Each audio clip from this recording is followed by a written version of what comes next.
Hello guys, welcome back to my channel. வீடியோக்குள்ளே போகிறதுக்கு முன்னாடி மறக்காமல் இந்த வீடியோக்கு ஒரு லைக்கை போட்டுருங்க.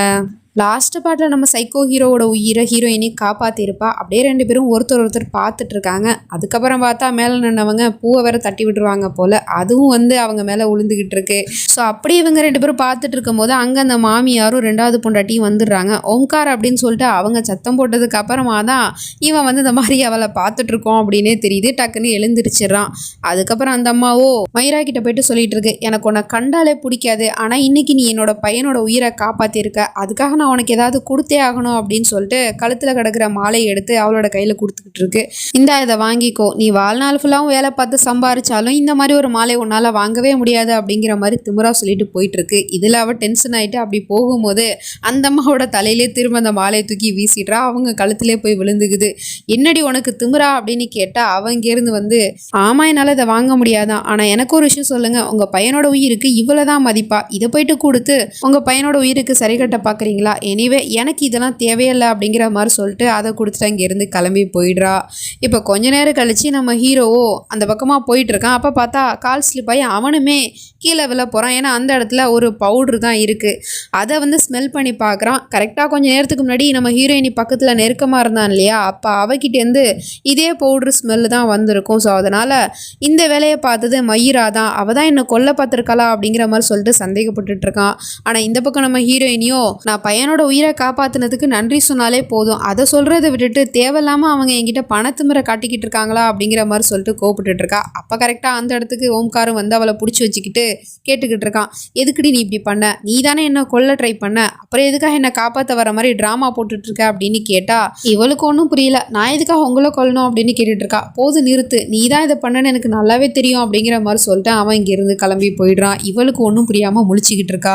இப்போ நைட் ஆகிடுது. இவன் மயிராவை பற்றி தான் யோசிச்சுட்டு இருக்கான். அவள் காப்பாற்றினா இல்லையா, அதை பற்றி யோசிச்சுட்டு இருக்கான். நான் எதுக்கு அவளை பற்றி யோசிக்கிறேன், அவளுக்கு எனக்கும் தான் எந்த சம்மந்தமும் இல்லையே அப்படிங்கிற மாதிரி சொல்லிட்டு அவன் இங்கிருந்து தண்ணி குடிக்கலான்னு சொல்லிட்டு கீழே போயிட்டு இருக்கான். அப்போ பார்த்தா அங்கே படுத்திருந்த நம்ம மயிராவை காணோம். இவன் எங்கே போனா இந்நேரத்துக்கு அப்படிங்கிற மாதிரி சொல்லிட்டு பார்த்துட்டு இருக்கான். பார்த்தா பின்னாடியே மயிராவா யாருன்னு தெரியல ஒரு பொண்ணு முக்காடு போட்டுக்கிட்டு அப்படியே வெளியே போயிட்டு இருக்கா. இதை இவனும் நோட் பண்ணிட்டான். மயிரா இந்த நேரத்தில் எங்கே கிளம்பி போறா அப்படிங்கிற மாதிரி சொல்லிட்டு பின்னாடியே ஃபாலோ பண்ணி போயிட்டு இருக்கான். அவள் ஏதோ நடு ரோட்டில் நடந்து போயிட்டு இருக்கா. அதுவும் யாருக்கும் தெரியாமல் ஒளிஞ்சு இவனும் பார்த்துக்கிட்டே நின்றுட்டு இருக்கான். அப்புறம் ஒரு கார் அந்த இடத்துல நிற்கிது. அந்த கார்லேருந்து ஒரு பையன் இறங்கி வரான். அவனோட முகத்தை நமக்கு காமிக்கல. அந்த பையன் கூட இவன் ரொம்ப க்ளோஸாக அவனை கட்டி பிடிச்சிட்டு நின்றுட்டு இருக்கா. இதை இவனுக்கு பார்த்துட்டு சமக்கம் வருது. மயிரா இந்த நேரத்தில் யாரை மீட் பண்ண வந்திருக்கா, அதுவும் இவ்வளோ நெருக்கமாக இருக்கா அவன் கூட அப்படிங்கிற மாதிரி சொல்லிட்டு கோவம் வருது. அப்படியே அந்த கோவத்தோட கிளம்பி வீட்டுக்கு வரான். பார்த்தா நம்ம மயிரா வீட்டில் தான் படுத்திருக்கா. அவனுக்கு ஒன்றும் புரியல. இப்போதானே நான் அவளை வெளியே பார்த்தேன், அப்புறம் எப்படி இவன் இங்கே வந்து படுத்திருக்கா, எதுவும் ட்ராமா பண்ணுறாளா அப்படின்னு சொல்லிட்டு தூங்குற அவளை எழுப்பி கேட்டுக்கிட்டு இருக்கான். நீ இப்போ கொஞ்ச நேரத்துக்கு முன்னாடி ஒரு பையன் கூட இருந்தல்ல, இப்போ எப்படி இங்கே அவ்வளோ சீக்கிரத்துக்கு வந்த, என்ன புதுசாக எதுவும் பிளான் போடுறியா, இங்கே பாரு நீ என்ன பிளான் போட்டாலும் வேலைக்கு ஆகாது, மரியாதையாக சொல்லு, அந்த பையன் யாரு, எதுக்காக அவன் கூட இவ்வளோ நெருக்கமாக இருக்கா அப்படிங்கிற மாதிரி கேட்டுட்டு இருக்கான். ஸோ இவளுக்கு ஒன்றும் புரியல.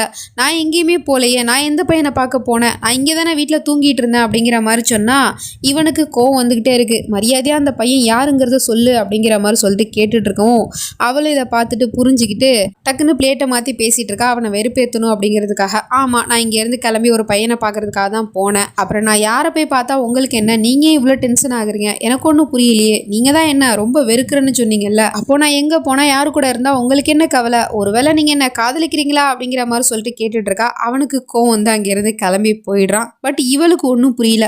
நான் எங்கேயுமே போலையா, அப்புறம் எதுக்காக இவர் இப்படி சொல்லிட்டு இருக்காரு, தண்ணி குடிக்கலாம்னு சொல்லிட்டு நான் கிச்சனுக்கு தானே போனேன், அதுக்குள்ளேயே இவர் இப்படி பேசிகிட்டு இருக்காரு அப்படிங்கிற மாதிரி சொல்லிட்டு முழிச்சிட்டு இருக்கா. அந்த பக்கம் அவனுமே ஒரு ஓரமாக போய் உட்காந்துக்கிட்டு ஆமாம் அவள் சொல்கிற மாதிரி நான் அவளை வெறுக்கத்தான் செய்கிறேன், அப்படி இருக்கும்போது அவள் யாரு கூட போய் பேசினான்னா பழகுனான்னா எனக்கு எதுக்காக அதனால கோவம் வருது அப்படிங்கிற மாதிரி சொல்லிட்டு யோசிச்சுட்டு இருக்கான். அப்போ பார்த்தா பின்னாடி அந்த பொண்ணு தான் முக்காடு போட்டு போயிருக்கா போல், அந்த ரெண்டாவது பொண்டாட்டி.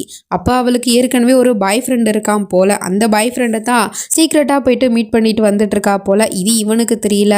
இப்போ மறுநாள் ஆயிடுது. காலங்காலத்தில் நம்ம ஹீரோயினி வேலைக்காரி மாதிரி தானே அந்த வீட்டில் இருந்துட்டு இருக்கா. ஸோ அதனால அதனால வீடெல்லாம் தொடச்சிக்கிட்டு இருக்கா. அப்போ வேணும்னே மாமியார் வந்து அங்கே காஃபி குடிக்கிறேங்கிற பேரில் கீழே ஊற்றிக்கிட்டு வேலை வச்சுக்கிட்டு இருக்கு. இருந்தாலும் அவள் டென்ஷன் ஆகாமல் அதை தொடச்சிக்கிட்டு இருக்கா. அப்போ பார்த்தா புருஷங்காரன் மேலேருந்து 2வது பொண்டாட்டியை தூக்கிட்டு வந்துக்கிட்டு இருக்கான். அதை நம்ம ஹீரோயினி பார்க்குறா. பட் எதுவுமே வந்து ரியாக்ட் பண்ணலை. அப்புறம் அவன் இங்கேருந்து பொண்டாட்டியை தூக்கிட்டு வந்துட்டு உட்கார வச்சுட்டு நானே தான் உனக்கு ஊட்டி விடுவேன் அப்படிங்கிற மாதிரி சொல்லிட்டு ஊட்டி விட்டுட்டு இருக்கான். எல்லாம் நம்ம ஹீரோயினியை வெறுப்பேற்றுறதுக்காக தான். ஆனால் அவள் கொஞ்சம் கூட கண்டுக்கவே இல்லை. அவள் படிக்க அவள் வேலையை பார்த்துட்டு இருக்கா. உடனே இவனுக்கு கோவம் வந்துடுது. டக்குன்னு அங்கே இருக்கிற சாப்பாடை தள்ளி விட்டுறான். என்னாச்சு ஓம்கார் அப்படின்னு அம்மாவும் கேட்குறாங்க. அப்போ இவ கண்டுக்காம தான் நின்றுட்டு இருக்கா. உடனே அவன் அம்மா கிட்ட சொல்லிக்கிட்டு இருக்கான், நான் ஐஷு அழைச்சிக்கிட்டு ஷாப்பிங் போலான்னு இருக்கம்மா அப்படின்னு சொன்னதும் தாராளமாக போயிட்டு வாப்பா அப்படின்னு அந்த அம்மாவும் சொல்லிக்கிட்டு இருக்கு. அப்பவும் நம்ம ஹீரோயினி கண்டுக்கிற மாதிரி தெரியலையா. உடனே அவகிட்டே போயிட்டு சொல்லிக்கிட்டு இருக்கா, இங்கே பாரு நான் என்னோட பொண்டாட்டி அழைச்சிக்கிட்டு ஷாப்பிங் போகிறேன், நீயும் தான் என் கூட வரணும். எதுக்காகனா என்ஜாய் பண்ணுறதுக்குல என்னோட பொண்டாட்டியோட பணிப்பெண்ணு மாதிரி அவளுக்கு சேவை செய்கிறதுக்காக தான் நீ வரணும் அப்படிங்கிற மாதிரி சொல்லிட்டு கூப்பிட்டுட்டு இருக்கான். ஸோ இவளும் அதை கேட்டுவிட்டு ஒன்றும் பிரச்சனை இல்லை ஓம்கார், நான் தாராளமாக உங்கள் கூட வரேன், சேவை தானே செய்யணும், தாராளமாக செஞ்சுட்டா போச்சு அப்படிங்கிற மாதிரி சொல்லிட்டு பேசிகிட்டு இருக்கா. இது இவனை இன்னும் கோவப்படுத்துது. எல்லாமே இவளை ட்ரிகர் பண்ணணும் அப்படிங்கிறதுக்காக தான் பண்ணிகிட்டு இருக்கான். ஆனால் அவள் வந்து அதுக்கு அசர்ற மாதிரி தெரியல. இப்போ கொஞ்ச நேரம் கழிச்சு ஷாப்பிங் பண்ணுறதுக்கு முன்னாடி ஐஸ்கிரீம் சாப்பிட்டுட்டு இருக்காங்க ஒரு இடத்துல நின்றுக்கிட்டு. அப்போ கூட இவன் வேணும்னே அவளை வெறுப்பேற்றணும் அப்படிங்கிறதுக்காக அவளுக்கு ஐஸ்கிரீம் எல்லாம் ஊட்டி விட்டுட்டு இருக்கான். ஆனால் அதையும் பார்த்துட்டு நம்ம ஹீரோயினி கொஞ்சம் கூட சட்டப் பண்ணுற மாதிரியே தெரியல. ஒரு கட்டத்துக்கு மேலே அவனுக்கே கடுப்பாயிடுது. நீயே சாப்பிட்டுக்கோ அப்படிங்கிற மாதிரி கொடுத்துட்றான். ஸோ அப்போ வந்து அந்த பொண்ணு அப்படி ஐஸ்கிரீம் சாப்பிட்டுட்டு இருக்கும் போது அவளோட அந்த பாய் ஃப்ரெண்டு தூரத்துலேருந்து பார்த்துக்கிட்டு இருக்கான். அவன் வந்து இவளுக்கு விடாமல் ஃபோன் பண்ணிக்கிட்டே இருக்கான். பக்கத்தில் ஓம்கார் இருக்கிறதுனால இவ வந்து ஃபோனை கட் பண்ணி விட்டுட்டு இருக்கா. எடுக்க மாட்டேங்கிறா. அந்த பையன் வந்து இப்படி பார்த்துட்டு இருக்கிறத, அந்த பொண்ணை பார்த்துட்டு இருக்கிறத நம்ம ஹீரோயினையும் கவனிச்சுட்டு தான் இருக்கா. யார் இந்த பையன், எதுக்காக இவன் ஐஷுவே பார்த்துக்கிட்டு இருக்கான் அப்படிங்கிற மாதிரி சொல்லிட்டு யோசிச்சுட்டு இருக்கா. அதுக்கப்புறம் ஷாப்பிங் போகணும், வா வண்டியில் வந்து ஏறு அப்படின்னு சொல்லிட்டு பொண்டாட்டியை கூப்பிட்டுட்டு இருக்கான். பின்னாடியே இவளும் போயிட்டு காரில் போய் ஏற போனால் டோரை வந்து லாக் பண்ணி வச்சுட்டு திறக்க மாட்டேங்கிறான். கதவை திறங்க அப்படின்னு சொன்னால், நீ வேலைக்காரி தானே, வேலைக்காரியெல்லாம் காரில் வச்சு கூட்டிகிட்டு போக மாட்டேன், அதனால் பின்னாடியே ஓடிவா அப்படிங்கிற மாதிரி சொல்லிட்டு அவன் பாட்டிக்கே கார் எடுத்துகிட்டு போயிட்டான். இவளை ஓடி வர சொல்லி அவளும் ஒன்றும் பிரச்சனை இல்லை மயிரா ஓடு அப்படிங்கிற மாதிரி சொல்லிட்டு பின்னாடியே ஓடிக்கிட்டு இருக்கா. மூச்சு திணறுது. இருந்தாலும் அவன் சொல்கிற எல்லாத்தையுமே கேட்டுக்கிட்டு பின்னாடியே ஓடிக்கிட்டு இருக்கா. கொஞ்ச நேரத்தில் பின்னாடி வந்தவளை ஆளை காணோம். எங்கே போனா இவன் அப்படிங்கிற மாதிரி சொல்லிட்டு இவன் பார்த்துட்டு இருந்தா எதிர்த்தாப்புல வந்துட்டு இருக்கா. இறங்கி வாங்க ஓம்கார், நீங்கள் போகணும்னு நினச்ச இடம் வந்துருச்சு அப்படிங்கிற மாதிரி சொல்லிட்டு ஜவுளி கடைக்கு நேராக ஓடியே வந்துட்டா போல. இவனுக்கு அதை பார்க்கும்போது காண்டாகுது. அதுக்கப்புறம் வேண்டாம் வரப்பா 2வது பொண்டாட்டியை கூட்டிக்கிட்டு அந்த ஜவுளி கடைக்குள்ளே போயிட்டு இருக்கான். அப்போ கூட அந்த பாய் ஃப்ரெண்ட் வந்து அவளை கூப்பிட்டுக்கிட்டு சிக்னல் கொடுத்துக்கிட்டு இருக்கான். அந்த பையனை நம்ம ஹீரோயினி 2வது தடவையாகவும் பார்த்துடுறா. இவன் எதுக்காக ஐஷுவை ஃபாலோ பண்ணிக்கிட்டே வந்துகிட்டு இருக்கான், யார் இந்த பையன் அப்படிங்கிற மாதிரி சொல்லிட்டு பார்த்துக்கிட்டே உள்ளே போயிட்டு இருக்கா.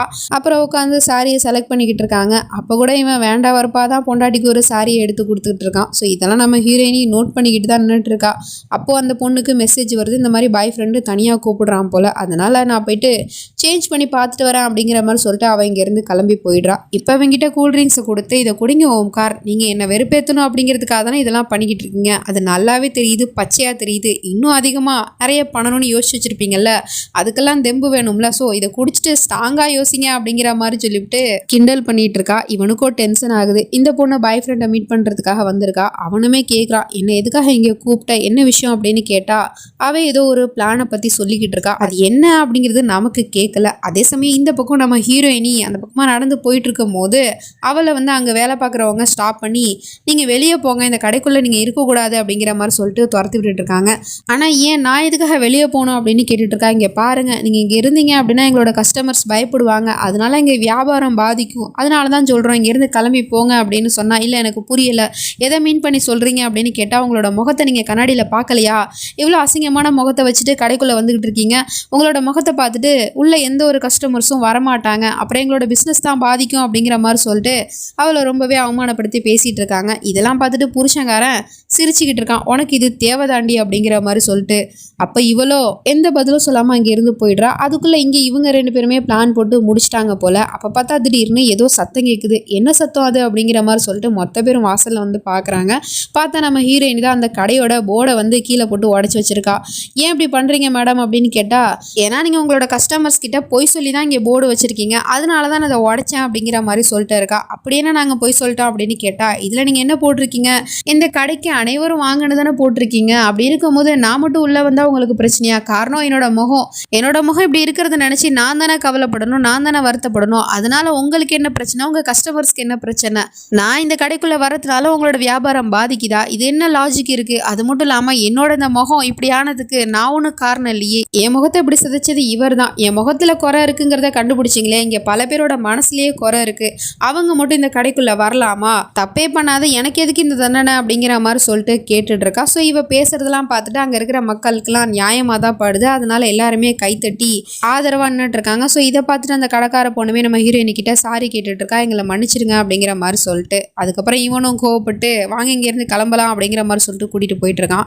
அப்போ பார்த்தா திடீர்னு ஒரு காரு வேகமாக அவனை மோதுறதுக்காக வந்துக்கிட்டு இருக்கு. இதை நம்ம ஹீரோயினியும் பார்த்துட்டு ஓம்கார் அப்படிங்கிற மாதிரி சொல்லிட்டு கத்திக்கிட்டு இருக்கா. ஆனால் அந்த கார் அவ்வளோ ஸ்பீடாக வர்றதை இவன் கவனிக்காமல் போயிட்டு இருக்கான். ஸோ இதுக்கப்புறம் நடக்க போகுது அப்படிங்கலாம் நம்ம நெக்ஸ்ட் பார்ட்டில் தான் பார்த்து தெரிஞ்சுக்கணும். அது வரைக்கும் பை ஃப்ரெண்ட்ஸ்.